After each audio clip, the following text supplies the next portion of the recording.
22 जनवरी 2024 को 500 साल के इंतजार के बाद अयोध्या में राम मंदिर में प्राण प्रतिष्ठा हो रही है। इस लड़ाई में न जाने कितने लोगों ने अपनी जान दी, कितनी पीढ़ियों ने इंतजार किया। एक संघर्ष जो 16वीं शताब्दी से शुरू हुआ था, आज 21वीं शताब्दी में जाकर खत्म हुआ है। 150 साल पहले 1853 में इस देश में पहली बार दंगे हुए थे। वजह थी राम जन्मभूमि का विवाद, जिसमें 150 लोग शहीद हुए थे। कुछ लोग ऐसे भी थे जिन्होंने 50 साल से ज्यादा कोर्ट कचहरी के चक्कर काटे राम जन्मभूमि की लड़ाई के लिए। और आज हम और आप हैं जो सदियों के संघर्ष के बाद राम मंदिर को भव्य रूप में बनते हुए देख रहे हैं। एक ऐसा मंदिर जिसे आज से 496 साल पहले 1528 में बाबर के सेनापति मीर बाकी ने तोड़ दिया था। तो चलिए आज इस वीडियो में उस 500 साल पुराने संघर्ष को फिर से रिविजिट करते हैं, ताकि आपको इस संघर्ष के मायने पता चल सके। माना जाता है भगवान राम के बेटे कुश ने अयोध्या में श्री राम मंदिर बनवाया था। इनफैक्ट पूरे अयोध्या में 3000 से ज्यादा मंदिर ऐसे हैं जो भगवान राम और उनकी पत्नी सीता को समर्पित हैं। इनफैक्ट 5th सेंचुरी BC में अयोध्या में कई ऐसे मंदिर थे जो काफी जर्जर और जीर्ण शीर्ण हालत में थे। उस वक्त उज्जैन के राजा विक्रमादित्य ने अयोध्या के बहुत से मंदिरों को वापस से रिवैम्प किया और यहाँ के मंदिर फिर से अपनी पुरानी ग्लोरी को अचीव कर पाए। समय बीतता गया। 21 अप्रैल 1526 को बाबर भारत पे अटैक करता है और इब्राहिम लोदी की सेना को हरा देता है। बाबर की सेना 1528 तक अयोध्या पहुंच जाती है और बाबर का सेनापति मीर बाकी अयोध्या में राम मंदिर को तोड़कर उस जगह पे बाबरी मस्जिद बनवा देता है। 150 साल तक भारत में मुगल शासन की जड़ें बहुत गहरी थी और इस बीच यहाँ पे बाबरी मस्जिद एज इट इज बनी रहती है। फिर आता है सन 1717, यानी औरंगजेब की मृत्यु 1707 में होती है। उसके 10 साल बाद मुगल साम्राज्य में सड़ान आने लगी थी, आपस में लड़ाइयां बढ़ रही थी। तब जयपुर के राजा जय सिंह द्वितीय मस्जिद और उसके आसपास की जगह को परचेज करने की कोशिश करते हैं। जय सिंह के मुगल शासकों से रिश्ते काफी अच्छे थे, लेकिन फिर भी उस वक्त बात बन नहीं पाई। इसके बाद वो मस्जिद के पास ही एक राम चबूतरा बनवा देते हैं। फ्रेंच पादरी जोसेफ स्टीफन हेलर 1788 में ये सजेस्ट करते हैं कि बाबरी मस्जिद जहाँ बनी थी वहीं पे भगवान राम का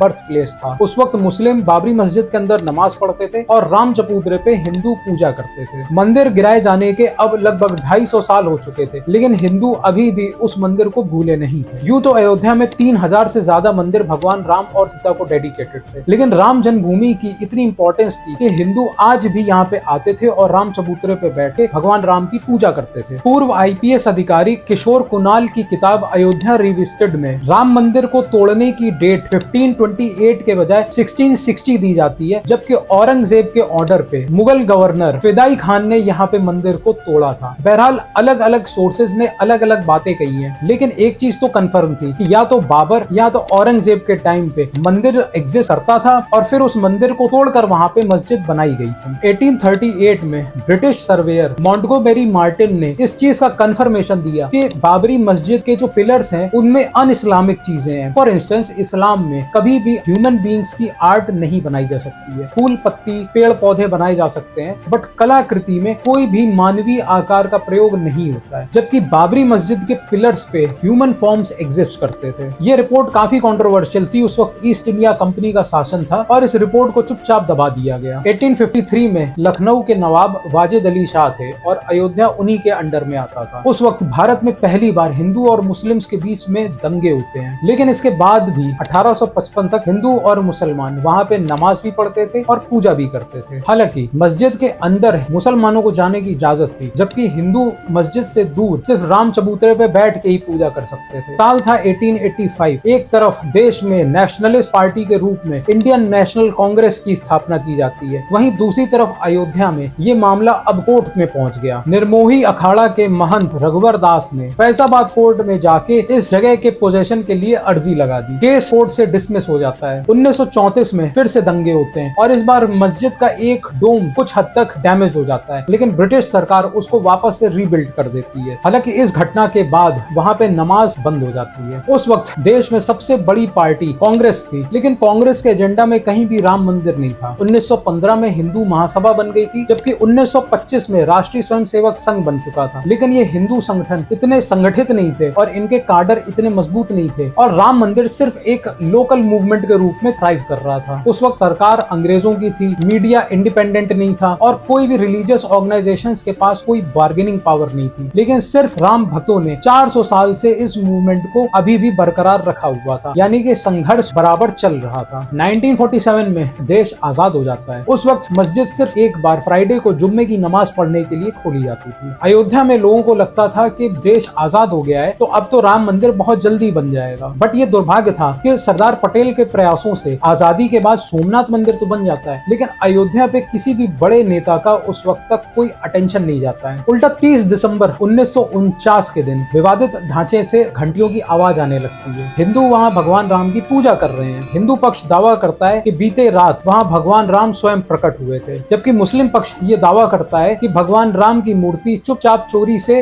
विवादित ढांचे में लाकर रख दी गई। मामला बहुत गंभीर रूप लेने लगता है। दोनों पक्ष के लोग इकट्ठे होने लगते हैं और ये बात तत्कालीन प्रधानमंत्री जवाहरलाल नेहरू के पास पहुंचती है। वो डिस्ट्रिक्ट मजिस्ट्रेट के नायर को आदेश देते हैं कि किसी भी तरीके से मूर्ति को वहां से हटा दिया जाए और स्टेटस क्यों मेंटेन किया जाए। नेहरू जी के आदेश का पालन जिलाधिकारी के नायर नहीं कर पाते हैं। उनका कहना था कि मूर्ति को हटाने का प्रश्न ही नहीं उठता है, कोई भी पंडित इस चीज के लिए तैयार नहीं होगा, और मूर्ति हटाई गई तो इतनी भीड़ है कि सब जगह दंगे हो जाएंगे, पूरे अयोध्या में स्थिति बेकाबू हो जाएगी। 26 दिसंबर 1949 को नेहरू जी वापस एक टेलीग्राम भेजते हैं, इस बार मुख्यमंत्री गोविंद बल्लभ पंत को, और अयोध्या के मुद्दे पर गंभीर चिंता व्यक्त करते हैं। 25 दिसंबर 1949 को जब तत्कालीन जिलाधिकारी के नायर पे दबाव बढ़ने लगता है तो वो अपना रेजिग्नेशन लेटर आगे बढ़ा देते हैं और साथ ही कहते हैं कि अगर मूर्ति को हटाया गया तो कानून व्यवस्था बिगड़ सकती है। 26 और 27 दिसंबर को के Nair chief secretary of Uttar Pradesh भगवान सहाय को पत्र लिखते हैं और बताते हैं कि 23 दिसंबर की घटना अप्रत्याशित थी और अब इसको रिवर्स कर पाना असंभव है। उन्होंने सजेशन दिया कि इस मामले को कोर्ट तक ले जाया जाए और कोर्ट के फैसले का वेट किया जाए, क्योंकि ये एक सिविल मैटर है। साथ ही में जिस जगह पे मूर्ति है वहाँ पे जालीनुमा दरवाजा लगा दिया जाए, भोग लगाने वाले पंडितों की संख्या 3 से कम करके 1 कर दी जाए और पूरे विवादित ढांचे के आसपास सिक्योरिटी को बढ़ा दिया जाए। सरकार ने ये सभी सजेशंस को मान लिया और जिलाधिकारी के नायर का इस्तीफा वापस कर दिया। 1950 में हिंदू महासभा के वकील गोपाल सिंह विशारद कोर्ट के समक्ष मंदिर के अंदर पूजा करने की मांग रखते हैं। 35 साल तक सुन्नी वक्फ बोर्ड और हिंदू पक्ष अपने अपने तरीके से विवादित ढांचे पर आधिपत्य जमाने की कोशिश करता रहा। साल 1980 में भारतीय जनसंघ अब भारतीय जनता पार्टी बन चुका था। संघ और विश्व हिंदू परिषद काफी तेजी से मजबूत हो रहा था। 1984 में बिहार के सीतामढ़ी से अयोध्या तक एक रथ यात्रा निकालने का प्रस्ताव होता है, लेकिन उसी वक्त इंदिरा गांधी की मृत्यु हो जाती है और फिर ये रथ यात्रा टल जाती है। साल 1986 राम जन्मभूमि मूवमेंट के लिए सबसे बड़ा साल होता है। शाहबानो के मामले में सुप्रीम कोर्ट शाहबानो के पति को गुजारा भत्ता देने का ऑर्डर पास करता है। इस पे कट्टरपंथी मुस्लिम भड़क जाते हैं। ये फैसला एंटी इस्लामिक बताया जाता है। ऐसे में राजीव गांधी सुप्रीम कोर्ट के इस जजमेंट को खारिज करने के लिए संसद में एक कानून ले आते हैं, Muslim women protection of rights act 1986। ऐसे में कोई मुसलमान पति अपनी डिवोर्स्ड वाइफ को किसी भी किस्म का मेंटेनेंस नहीं देगा। मेंटेनेंस देने का बर्डन रिलेटिव्स पे आता है और अगर औरत के कोई रिलेटिव्स नहीं है तो ऐसे में स्टेट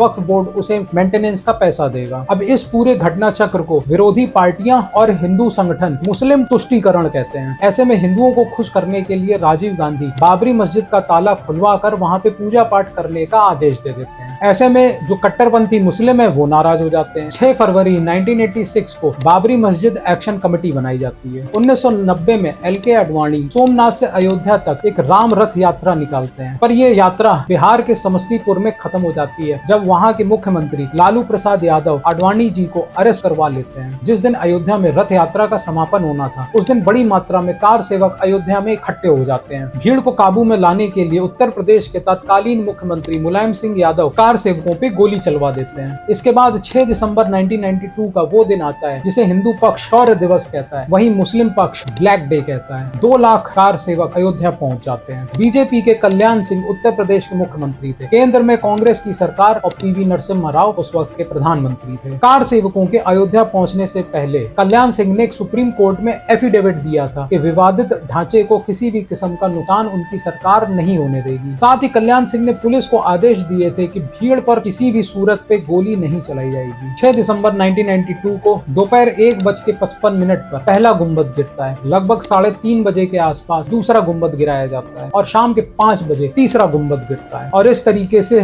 बाबरी मस्जिद का पूरा ढांचा ढेर हो जाता है। इस घटना के महज 1.5 घंटे बाद संविधान के आर्टिकल 356 के तहत राष्ट्रपति शासन उत्तर प्रदेश में लग जाता है। कल्याण सिंह की सरकार बर्खास्त कर दी जाती है। हालांकि कल्याण सिंह का कहना है कि उन्होंने मॉरल रिस्पॉन्सिबिलिटी लेते हुए तुरंत रेजिग्नेशन दे दिया था। सारी जिम्मेदारी मैं अपने ऊपर लेता हूँ। में केस चलना है तो मेरे खिलाफ चलाओ। किसी कमीशन ऑफ इंक्वायरी के अंदर कोई इंक्वायरी होनी है तो मेरे खिलाफ कराओ। इस घटना का असर मुंबई पे पड़ता है, जहां पे दंगों में 900 लोगों की जान चली जाती है। 1990s में अटल बिहारी वाजपेयी की सरकार केंद्र में आने के बाद हिंदू संगठन फिर से दबाव डालते हैं कि राम मंदिर बनाया जाए। ऐसे में वाजपेयी सरकार आर्कियोलॉजिकल सर्वे ऑफ इंडिया को आदेश देती है कि पूरे विवादित एरिया का सर्वे किया जाए। ASI ने अपनी रिपोर्ट में ये स्पष्ट कहा कि विवादित ढांचे में पहले एक हिंदू मंदिर एग्जिस्ट करता था। इस तथ्य को प्रोमिनेंट आर्कियोलॉजिस्ट के मोहम्मद ने खुद कंफर्म किया है। तो अब एक साइंटिफिक बेसिस पे ये एस्टैब्लिश हो चुका था कि विवादित जगह पे एक मंदिर एग्जिस्ट तो करता रहा है। 2010 में इलाहाबाद हाई कोर्ट का ऑर्डर आता है, जिसमें 2.77 एकड़ एरिया के 3 हिस्से किए जाते हैं। 1/3 हिस्सा राम जन्मभूमि ट्रस्ट को जाता है, 1/3 निर्मोही अखाड़ा को, जबकि बचा 1/3 सुन्नी वक्फ बोर्ड के नाम जाता है। तीनों पक्ष हाई कोर्ट के इस फैसले से सहमत नहीं थे। 2011 में ये मामला सुप्रीम कोर्ट जाता है। 7 साल तक ये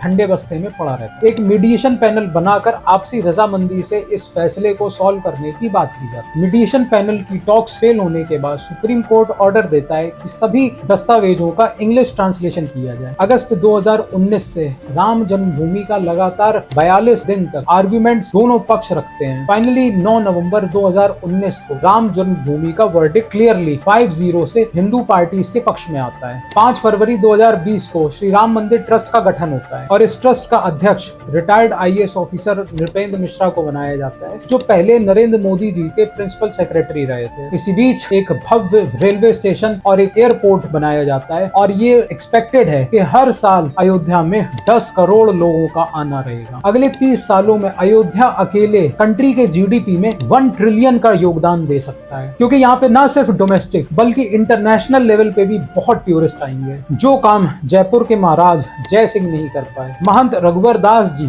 जिस चीज के लिए अपने पूरे जीवन संघर्ष करते रहे, उस मंदिर की प्राण प्रतिष्ठा 22 जनवरी 2024 को होगी और इसके लगभग 1 हफ्ते बाद ये जनरल पब्लिक के लिए ओपन कर दिया जाएगा। जो संघर्ष पिछले 496 साल से चला आ रहा था वो फाइनली खत्म होता है। देश के आजाद होने के बाद नेहरू सरकार के एजेंडे में राम मंदिर नहीं था, लेकिन नेहरू सरकार ने बहुत सी गलतियां करी थी जिसका परिणाम आज भी ये देश भुगत रहा है और इसी वजह से उन्हें इंडिपेंडेंट इंडिया का वाइजेस्ट फूल भी कहा जाता है। इस विषय पे मैंने एक अलग वीडियो बनाया है, यहाँ पे क्लिक करके देख सकते हैं।